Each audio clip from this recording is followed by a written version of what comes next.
Biblically Centered Kids. Well, hello! Happy Friday, May 17th, 2024. This is the Biblically Centered Kids podcast. My name is Miss Danika, and I'm excited to be with you today. Thank you so much for listening. On this day, May 17th, 1900, so that's the year 1900, L. Frank Baum's The Wonderful Wizard of Oz was first published. It has since become a classic of children's literature. The 1939 film adaptation is among the most beloved movies in America's cinema. Have you ever read or watched The Wizard of Oz? What was your favorite part? Or who was your favorite character? We just recently shared this movie with our kids and we have loved watching it. And we actually live in Kansas, so it's kind of fun to watch a movie made about where you live. On this day, May 17th, 1939, the first televised sporting event in the United States went on TV, a collegiate baseball game between Princeton and Columbia, and it aired on NBC. So that is so crazy. In 1939, the first televised sporting event occurred, and now there's sports on TV all the time. On this day, May 17th, 1954, school segregation was outlawed.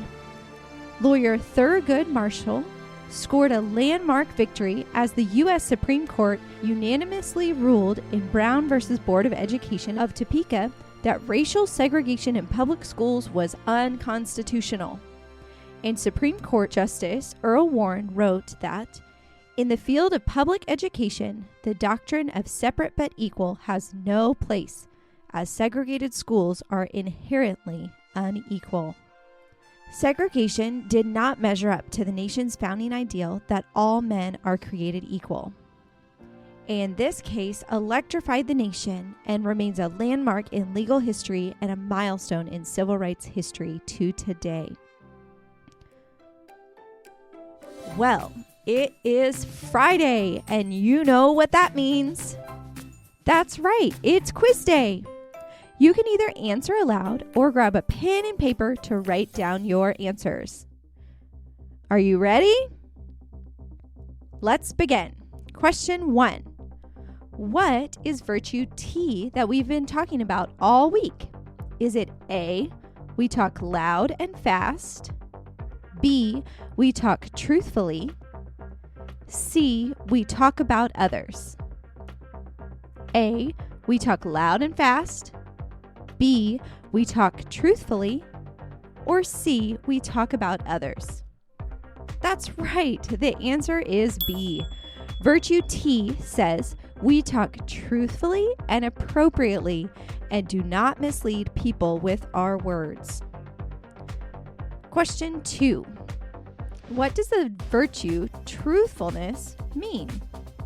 Does it mean A, choosing what to share with others? B, telling most of the truth most of the time? Or C, being honest in everything you say and do? A, choosing what to share with others? B, telling most of the truth most of the time?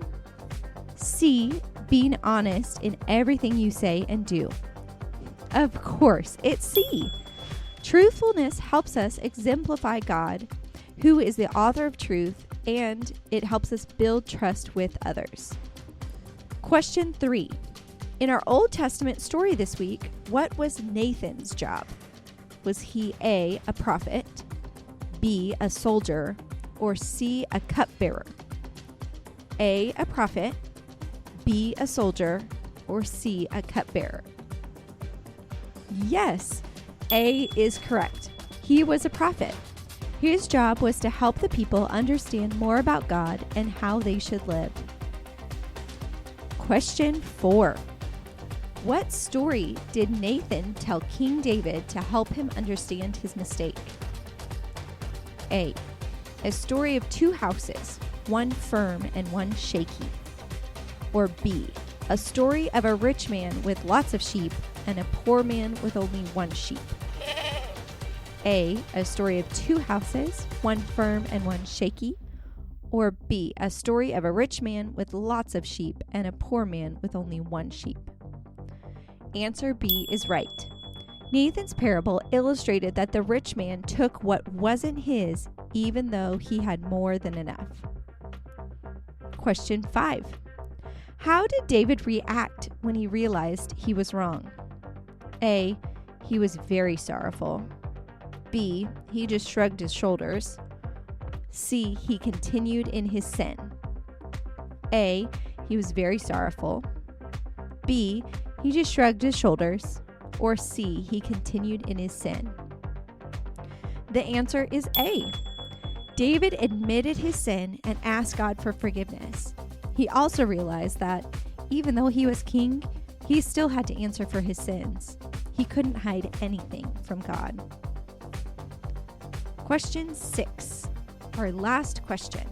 What God did Paul use as a jumping off point to tell the people of Athens about the one true God? A, the tiny blue statue. B, the golden statue. C, the statue of the unknown God. A, the tiny blue statue. B, the golden statue. Or C, the statue of the unknown God. You're right, it was C. Paul told the people of Athens that they were worshiping a lot of false gods and that there was only one that was worthy of worship. And so he relayed the message of God, sending Jesus for their sins, and lots of people believed because of his truthful testimony. Well, that's the end of our quiz. Did you know all the answers? If not, I would encourage you to listen back over this week's episodes so you can really get the virtue of truthfulness in your mind. And just like our last question, the story of Paul and the unknown God is one of my favorites from the New Testament. I love how Paul walked out truthfulness by being bold, but also by being graceful with how he delivered the truth to the people of Athens. And I'm praying that you will be a light of truth to those around you, and that you'll be both bold and graceful in how you share the good news of Christ. The virtue of truthfulness is so important. Don't forget to have your parents visit biblicallycentered.com to get some resources for your biblical family virtue journey. And if you are enjoying listening to Biblically Centered Kids, well, tell all of your friends so they can work on biblical virtue with you. Remember, let's be truthful. Until next time.